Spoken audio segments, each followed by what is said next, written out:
বন্ধুরা কি জানেন? বন্ধুরা হলো হোয়াটসঅ্যাপ ইউনিভার্সিটির ফ্যাকাল্টি। প্রত্যেকদিন হোয়াটসঅ্যাপ গ্রুপে এক একটা নতুন নতুন কথা। কাল রাতে বলছে রাতে শোয়ার সময় পেঁয়াজের টুকরো বালিশের তলে রেখে দিলে নাকি দুঃস্বপ্ন আসে না।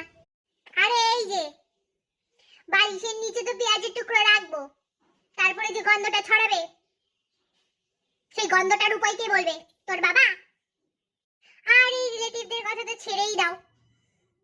প্রত্যেক বিয়ে বাড়িতে গেলে পরে মাসি পিসিগুলো একটারই কথা থাকে, কি রে তোর পালা কবে?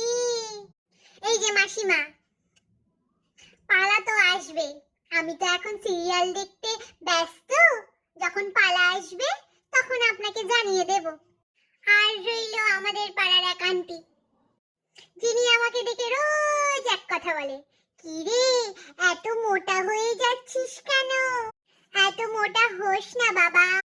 কি করব বলুন আন্টি, আমি তো আপনার মতো পান চিবিয়ে চিবিয়ে ভুঁড়ি দেখানো রোগা হতে পারবো না, তাই মোটাই হচ্ছি। শোনো শোনো, ভিডিওটা ভালো লাগলে একটা লাইক করে দিও, নাহলে ওই যে পাড়ার আন্টিটা রয়েছে তাকে তোমাদের বাড়ির ওজন মাপাতে পাঠিয়ে দেবো, তখন বুঝবে কেমন লাগে।